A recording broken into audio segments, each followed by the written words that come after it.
Andres, me jalutame sinuga Nõmme-Pera vana Karjamõisa metsas ja selle metsa kohta võib öelda 3 tähte. VEP, V-E-P. Mis asi see VEP selline on? Lühend tähendab vääriselupaika ja vääriselupaik on, ütleme, selline mets, mis on nagu tavainimesel vaadates nagu hästi siuke rämpsune ja vana ja nagu ei ole siuke kõige kenam mets, aga siin just ongi selliseid puid, mis teevadki sellest metsast vääriselupaiga. Siin on hästi palju vanu puid, siin on palju sellist jämedat lamapuitu, siin on puutüükaid ja hästi selline mitmekesine mets, kus on kõike tegelikult. Et tavaliselt majandatavas metsas on palju ühesuguseid puid, puud on nagu telefonipostid, väga ilusad, aga sellises metsas on tõesti kõike. See on nüüd üks näide siukesest surnud puust, mis tegelikult ei ole muidugi sugugi surnud ja siin on näha nüüd üks vääriselupaiga tunnusliik. See on see oranž, selle nimi on roostetorik. Roostetorik? Roostetorik ja ta on selline seen, mis kasvab, ütleme, sellisel lamapuidul, mida enne on lagundanud kännupess. Kännupess on siin samas kõrval. Jah, siin on naabrid ja sellised seened, mis kasvavad, ütleme, teiste poolt lagundatud puidul on suhteliselt haruldased ja see on üks vääriselupaiga indikaatorliike, on see roostetorik. Aga need vääriselupaiga tunnusliigid, neid on kokku tegelikult, ütlen koos, seened, samblikud, kõik on kokku kuskil 400 ringi. Vägev! Ja ühes vääriselupaigas, kui juba on võimalik leida, ütleme siin 5, on juba päris hea. Näiteks üks tunnusliikidest on see sama, kus sa just mööda läksid. See siin oksa peal, see väike tuust. Ui! Nii? See on säbrik. Mõnda asja palja silmaga ongi.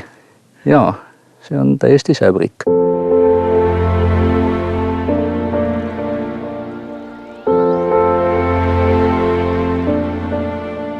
Vääriselupaiga üks tüüpe on ka üksikud vanad puud, nii et ka üksik puu võib olla vääriselupaik. Aga siis ta peab tõesti olema hästi vana ja siin on jälle üks väga ilus vääriselupaiga puu. Siin vanust võiks tal olla kusagil 150, 180, kuskil selles kandis. Ja peale vaadates on tõesti näha, et on soliidse puuga, kus selline krokodilli taha taoline korp läheb ikka okste vahele välja juba ja see ei ole selline majandatava metsapuu. Ja muidugi ausalt öelda, kui mõni ütleb, et nii vana puu, et võta maha, et mis sa tast hoiad, aga ütleme 200-aastane mänd on võib-olla võrdne siin 40-aastase inimesega, midagi sellist. Et ei ole tal siin häda midagi, ta kasvab siin edasi küll.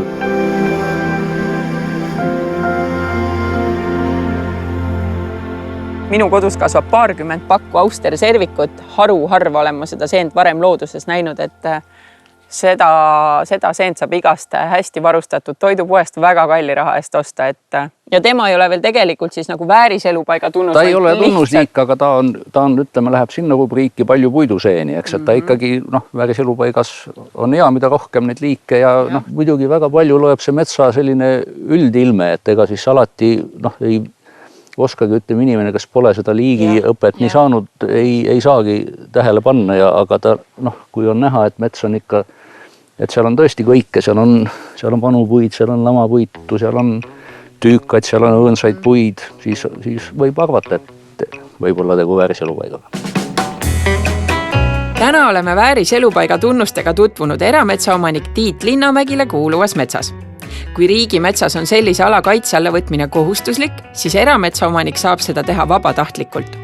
Tasuks metsa majandamata jätmise eest maksab riik omanikule 20-aastase perioodi jooksul kompensatsiooni. Tiit sõlmis lepingu umbes 18 aastat tagasi ja on toonase otsusega siiani rahul. Meil on tegu suhteliselt küpse metsaga tegelikult, et see määrab selle ära, et see toetus on maksimaalne, aga samas eks see mets kukub ka ümber.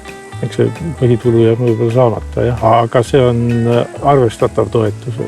Iga asi peab käima ikkagi nii, et proportsioon peab paigas olema, et on noort metsa, on keskmist metsa, on kaitstatud metsa, on majandusmetsa, et kõike peab olema. Kuna ei ole mingi tagastatava metsaga tegemist, vaid ikkagi kõik tuleb erastada või soetada läbi laenu, siis tuleb sealt metsast ka midagi tagasi võtta, nii või teisiti mööda pääsmatu on see ja et siis on ju hea omal südamel ka rahulik, et sa sinna metsa ei kipu mitte sellel ajal, kui ta on ikkagi kaitse all. Et see on nagu üks põhjus, et see jääb siis lastele. 2 aasta pärast sul see 20 aastat veppi kukub, kas sa pikendad? Miks mitte? Erametsaomanikega on selliseid lepinguid sõlmitud aastate jooksul umbes 500 ringis. Kui ma olen nüüd erametsaomanik ja vaatan seda saatelõiku ja mõtlen, et järsku minu mets tegelikult ka kvalifitseerub vääriselupaigaks, siis mis ma nüüd edasi tegema pean? Kõige mõistlikum on minna internetis metsaportaali, kus on olemas siis kaardikihil eraldi kiht vääriselupaikade jaoks. Esmalt sealt vaadata, kas tema maa peal on siis vääriselupaik kaardistatud. Kui nüüd tekib selline olukord, et metsaomanikule tundub, et tal on metsas vääriselupaik, aga seda sinna kaardile kantud ei ole, siis tasub ühendust võtta Keskkonnaametiga, et nemad siis juba saadavad oma spetsialisti, kes vaatab selle konkreetse koha üle. Ja ütleme, et jah, minu mets ongi vääriselupaik. Kuidas ma nüüd saan ta siis vepina vormistada? Metsaomanik pöördub esimesena Keskkonnaameti poole. Mingit tähtaega selleks ei ole, võetakse taotlusi vastu aastaringselt. Keskkonnaameti spetsialist siis tuleb, vaatab selle koha üle, vajadusel korrigeerib seal piire, teeb selle hinnakalkulatsiooni, mille pealt siis omanik võiks hüvitist saada riigilt. Ja kui omanikule need tingimused sobivad, ta tahab seda jätkuvalt teha, siis Erametsakeskus on siis see, kes Keskkonnaameti akti alusel läheb metsaomanikuga notarisse. Sõlmitakse 2-poolne leping, millega siis metsaomanik võtab kohustuse vääriselupaigas metsa mitte majandada ja riik omalt poolt siis hüvitab erametsaomanikule iga-aastaste maksetena 20 aasta jooksul metsast saamata jääva tulu. Me tegime eelmisel aastal niisuguse erametsaomanike uuringu, kus tegelikult tuligi välja, et erametsaomanik väga hoolib loodusest ja peab nende väärtuste säilitamist selle uuringu järgi isegi olulisemaks kui seda metsast saadavat tulu tihtipeale.